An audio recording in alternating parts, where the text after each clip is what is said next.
আগামী 50 বছরে চায়না যেটা চেষ্টা করবে, তারা 1 নম্বর অর্থনৈতিক শক্তি হওয়ার চেষ্টা করবে, not the military power.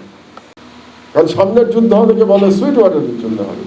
So পানি এবং এনার্জি, পুরো মধ্যপ্রাচ্য হচ্ছে কি এনার্জির সেন্টার, এন্টায়ার এনার্জি। তার মানে এই এনার্জি যারা দখল করতে পারবে তারাই বিশ্বকে দখল করবে। দুটো জিনিস দখল করতে হবে বিশ্বকে দখল করার জন্য, এক এনার্জি আর একটা পানি।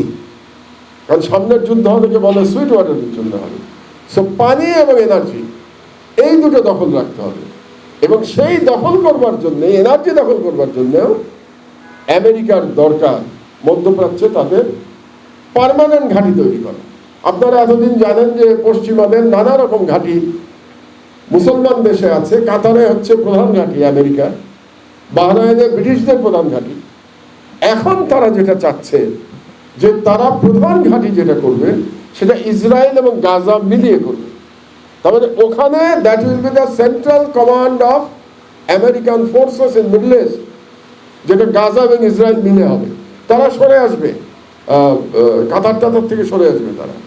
এবং এটারই এখন সেকেন্ড দৃষ্টিকোণ হচ্ছে এটা, কেন গাজা আমেরিকা দখল করতে চায়। এবং এটা আজ থেকে না, এটা ডে 1 থেকে ট্রাম্প বলেছেন গাজা ইজ আওয়ার্স। আওয়ার্স বলতে উনি আমেরিকার কথা বলছেন। এবং আমেরিকা শুধু এখানে একা না, আমেরিকা এবং ইসরায়েল একসঙ্গে। এটা গেল দ্বিতীয়। তৃতীয় বিষয়টা হলো স্ট্র্যাটেজিক্যাল, কৌশলগত। শুধু এনার্জি না, সারা বিশ্বের যত আপনারা ম্যারিটাইম মুভমেন্ট দেখেন, সমুদ্র দিয়ে চলাচল, এটা ডিপেন্ড করে ওই এলাকার উপরে। হরমুজ প্রণালী, সুয়েজ ক্যানাল,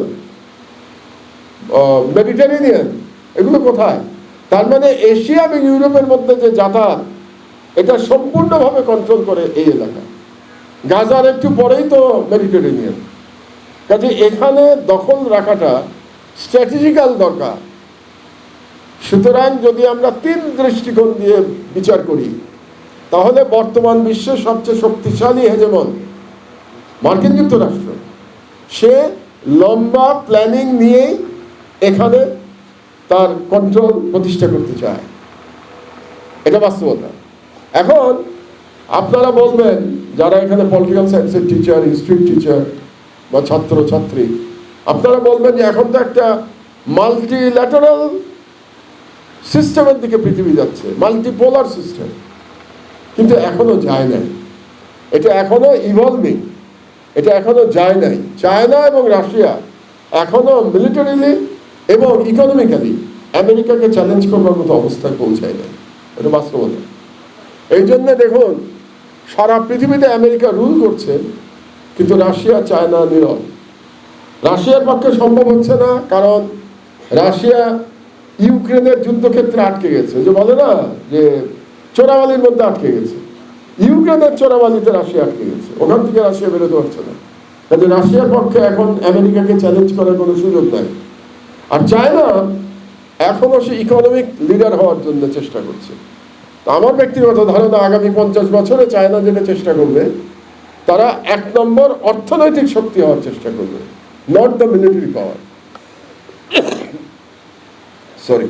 এবং যতদিন মিলিটারি পাওয়ার হতে না পারবে, ততদিন আমেরিকার কোনো অ্যাডভেঞ্চার আটকানোর ক্ষমতা চায়নার নাই। এটা বাস্তবতা। এরকম একটা অবস্থায় আমরা কি করতে পারতাম, মুসলমানরা কি করতে পারতাম? হ্যাঁ, আমরা বলি আমরা ঐক্যবদ্ধ যদি থাকতাম, কিন্তু ঐক্যের এই মরীচিকার পিছনে, আমার 72 বছর বয়স, আমি 72 বছর ধরে মুসলমানদের উম্মার ঐক্যের কথা শুনছি, দেখি নাই, লক্ষণও দেখি নাই।